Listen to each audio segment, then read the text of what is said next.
When did the White House know, and exactly who knew, about conversations that Michael T. Flynn, the former national security advisor, had with the Russian ambassador? That was the focus on Monday at a Senate hearing where Sally Q. Yates, the former acting attorney general, testified about Russia interference in the presidential election. James R. Clapper Jr., the former director of national intelligence, also testified, giving senators a chance to go well beyond the Flynn affair and ask about leaks of classified information to the news media. The FBI's investigation into the Russian interference and possible collusion by Trump associates, and this being a hearing in the Republican-controlled Congress. Hillary Clinton's emails. Here are 6 highlights from the testimony. 1. Who's afraid of Mr. Flynn? Perhaps the biggest takeaway on Monday was that a lot of people had serious concerns about Mr. Flynn serving as National Security Advisor, but none of them was named Donald J. Trump.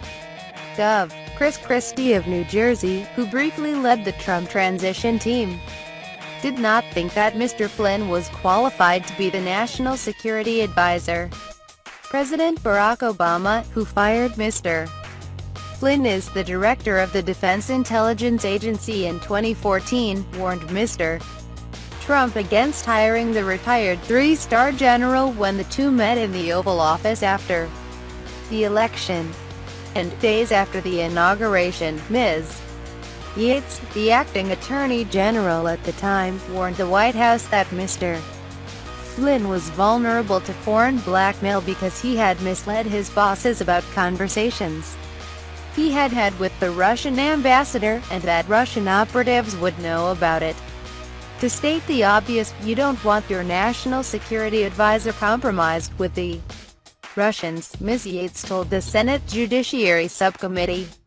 But what was obvious to Ms. Yates appears to have been less so to Mr. Trump. Even after being warned that Mr. Flynn represented a blackmail risk, Mr. Trump kept the general on as National Security Advisor for another 2 weeks, firing him only after the Washington Post found out about the warnings. 2. Leaks trump all else. In a Twitter message posted hours before Monday's hearing, Mr. Trump suggested that Ms. Yates had tipped off journalists about Mr. Flynn's conversations with the Russian ambassador. The president presented the accusation against Ms. Yates without evidence, but such details have rarely stopped him. Since taking office, Mr. Trump has made it clear that he believes the leaks of classified information are far more significant than the actual connections between Russian officials and the Trump campaign. Ms. Yates said Monday that she had never leaked classified information, and was not the source of any reports about Mr. Flynn. She also pointed out that there were 3 other people in the room for the conversation, including Donald F. McGahn II, the White House counsel. 3. The FBI keeps secrets from everyone.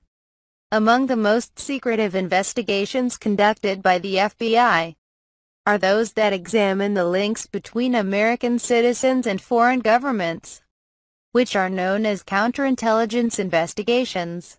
So when the FBI began examining possible connections between Trump associates and Russia this past summer, it appeared to have told almost no one, not even Mr. Clapper, who was then overseeing the bureau as the Director of National Intelligence. Mr. Clapper testified Monday that he was unaware of the investigation into the Trump campaign until James B. Comey, the FBI director, acknowledged it when testifying before the House Intelligence Committee on March 20. For Mr. Clapper, the issue is also one of personal integrity. In early March, after Mr. Trump accused Mr. Obama of wiretapping him during the campaign, a universally rejected accusation for which there is no evidence, Mr. Clapper went on NBC's Meet the Press and made a sweeping denial. There was no such wiretap activity mounted against the president. the president-elect at the time, or as a candidate, or against his campaign, Mr. Clapper said. Journalists have since revealed a wrinkle in that story. The FBI obtained a court-approved wiretap on Carter Page, a foreign policy advisor to Mr. Trump's campaign, based on evidence that he was operating as a Russian agent. In his testimony on Monday, Mr. Clapper said his ignorance of the FBI investigation before Mr. Comey's comports with my public statements. 4. Letting go of Clinton's emails is hard. Few would disagree that Mr. Flynn's falsehoods or Russia meddling are important. But for some Republicans, the alpha and omega of any congressional hearing is Mrs. Clinton's use of a private email server while serving as Secretary of State. In the midst of all of the talk of Russia's and Ms. Yates's warnings about Mr. Flynn, Senator Ted Cruz of Texas, a former Republican presidential candidate, steered the hearing toward the email issue. He asked Mr. Clapper what he would do if, hypothetically, his employee forwarded emails containing classified information. The question was a thinly veiled reference to Ru55ia, an aide to Mrs. Clinton, forwarding emails containing classified information to her husband, Anthony D. Weiner, a former New York representative. Mr. Comey said Ms.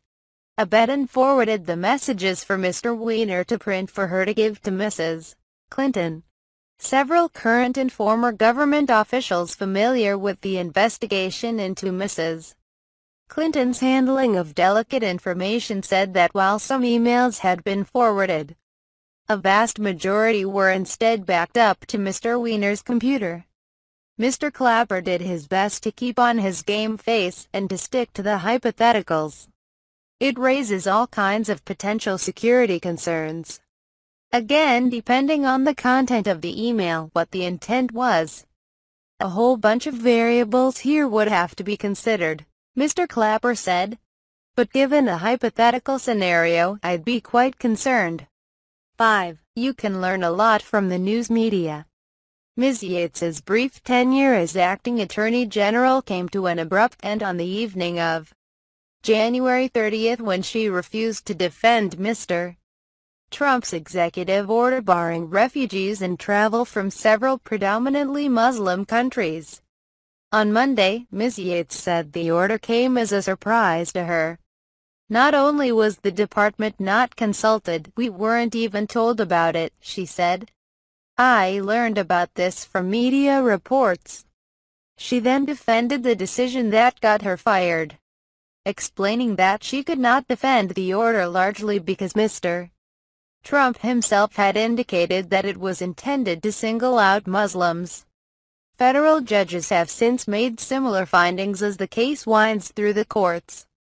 Republican senators, though, pressed her to admit that she objected to the executive order as a policy, but she refused. I don't believe there are reasonable arguments that are grounded in truth that would defend the travel ban, she said. 6. Still, those reporters are pesky. There was a lot of talk about leaks of classified information, some of it comical. Senator John Kennedy, Republican of Louisiana, asked Mr.